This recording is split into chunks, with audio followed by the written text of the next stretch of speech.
Hello everybody, welcome to another SCP video. Instead of doing a little intro here, let's go ahead and start with the video.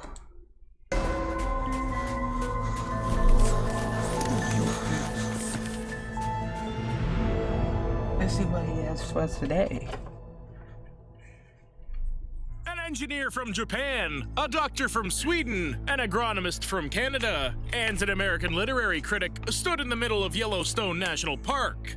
But instead of beautiful landscapes, only scorched earth was to be seen stretching around the area. The four of them looked off into the distance with such an expression on their faces, as though they would have had to manually plow this entire wasteland to the very edge of the horizon. This was not entirely true. They actually had to replow the entire earth. A few dozen more people joined the group, then more and more. Among those present were leading experts from all kinds of industries around the world. It was as if a man in uniform came to them out of the very ground and began to brief them. Those present already knew that they would have to repopulate the earth, but each and every time it was still off-putting and strange to hear. Among themselves, people referred to this introductory speech as the lecture of the young colonialist. After the apocalypse, there was no way there couldn't be jokes. It was even said that the first settlers had a sense of humor purposely strengthened. From the territory of what was formerly Yellowstone Park, streams of buses and helicopters continuously stretched. People were transported to different parts of the world where they worked to restore civilization. During the reconstruction of the Tucuri hydroelectric power plant in Brazil, an accident happened. Almost all the members of a group of engineers died. A week later, a plane with specialists arrived from the USA. No, not new ones, but with the same people who had died the day before. Simply fairy tales and horror stories from the halls of the SCP Foundation, you say? And I'll say that humanity has experienced at least 2 such incidents. Unfortunately, the details are unknown to me, so the end of the world could actually look like anything. But it's known for sure that with the help of SCP-2000, our reality was reset. It's akin to the restart button on a computer. SCP-2000 is one of those cases where a Thaumiel-class object is indeed very difficult to understand and highly classified as well. General information can be found, of course, but the important details are known to only a few. Even viewing the object file and containment logs requires a special Level 4 2000 clearance. Otherwise, the person who opens the document falls under the most powerful scrutiny. SCP-2000 is an underground facility located below Yellowstone National Park. The only existing entrance looks like an old park ranger station.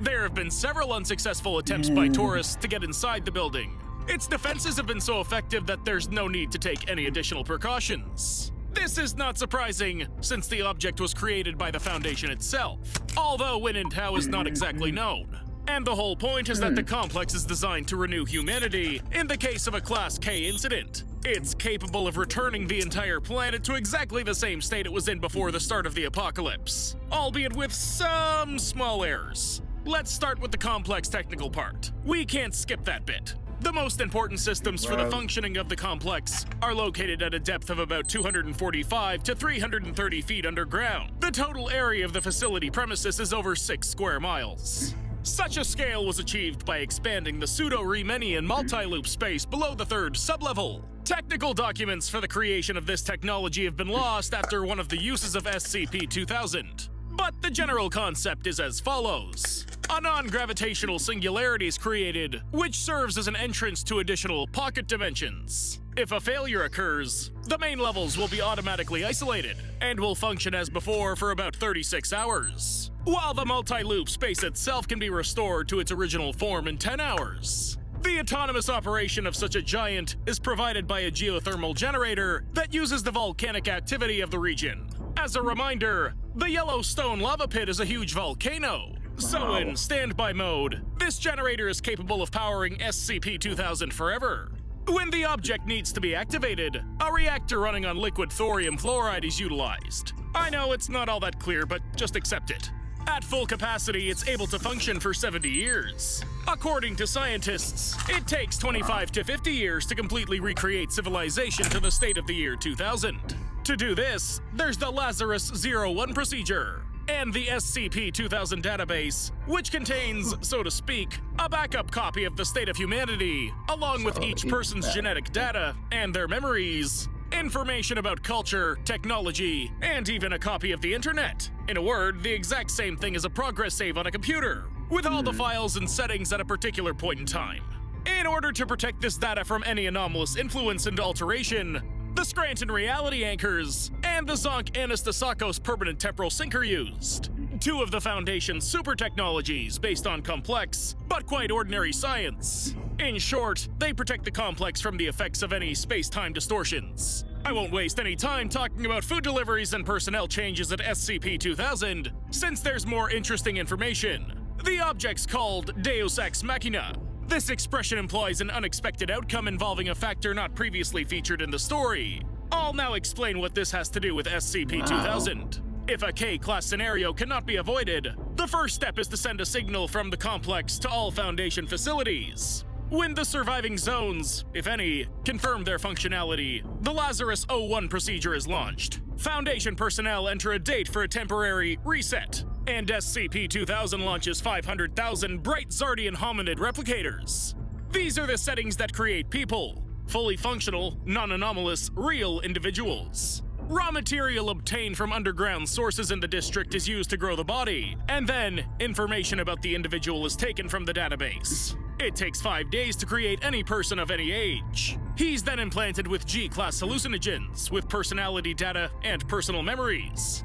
During the day, the object can produce 100,000 people. The employees of the base itself and the Foundation are the first to be recreated, followed by the best of specialists in their respective fields. More than half of SCP-2000's warehouses are filled with machinery, materials, equipment, and data storage. In short, the essential items necessary for the rapid recovery of humanity. At the same time, the first few million replicants, that is, people, are aware of the real state of affairs. Their skills are also artificially enhanced as necessary for the revival of civilization. Other inventions for mass behavior or consciousness modification are strictly prohibited, as well as the use of any functions and technologies of SCP-2000 outside of the Lazarus 01 procedure. The process of recreating the world is accelerating exponentially along with population growth.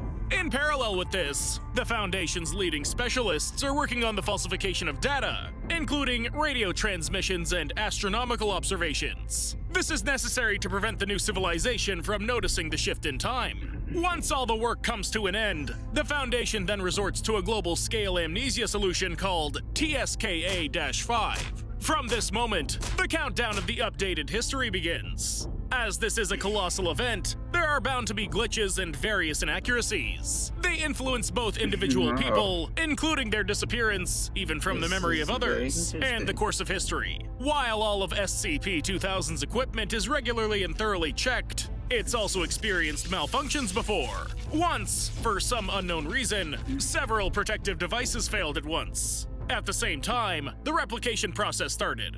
For 25 days of continuous work, 10 million humanoid creatures were created, but they were not people at all. Their height and skull size increased, and their limbs received 6 functional fingers. The heart of the creatures turned out to be 5-chambered, and the new unknown organ emitted and received radiation in the range of 2.4 to 3.6 gigahertz. None of the humanoids came to their senses, and they all died at the same time 5 weeks later. Following the incident, some Foundation experts tried to figure out if it was a technical failure, sabotage, or anomalous interference. Others were busy restoring the normal functioning of SCP-2000. It's known, though, that it was never fully renewed between 2008 and 2020. How things are now, however, is still unclear. Another remarkable case was recorded on the object's territory. During scheduled maintenance work, the staff found decomposing human remains. Analysis of the clothing fabrics from the corpse showed that they were approximately 450 to 700 years old. Lying near the body was an active Foundation badge. Guess who? Dr. Alto Claff. Although DNA analysis, of course, did not show anything worthwhile, there was also a note in a sealed bag nearby. It only contained 4 questions about why, when, and how the Foundation decided to build SCP-2000. Yes, the 4th question was rather philosophical. Do we even know? Well, I know. There's a certain object, a black box called Blossom. It's located just inside the Yellowstone lava pit and has maximum stability in space-time. So SCP-2000 was placed directly above it. Moreover, the Blossom is served as a kind of separator between different versions of reality. But one of the scientists was doing cross-experiments with SCP-2000, and, according to the classics of that genre, something went awry. The Blossom began to attract parallel universes, which began to annihilate each other, and temporal and spatial chaos reigned in the complex itself. Reality was saved by a specialized MTF Omega-7, Pandora's Box, and two anomalous objects, SCP-73 and SCP-76, aka Cain and Abel. But it's undergone significant changes since then. What exactly? We may never know. SCP-2000 is made up of very, very complex machinery and technology, but what's clear is that one should not tinker with space and time, nor with supervolcanoes. That's also not worth it. As the saying goes, never play with matches lest you get burned. Let us know in the comments what, in your opinion, was potentially compromised in our... I hope you guys enjoyed this video. I don't know what that end part was about, but we're gonna leave that for another time. I'll see you guys in the next video. Goodbye.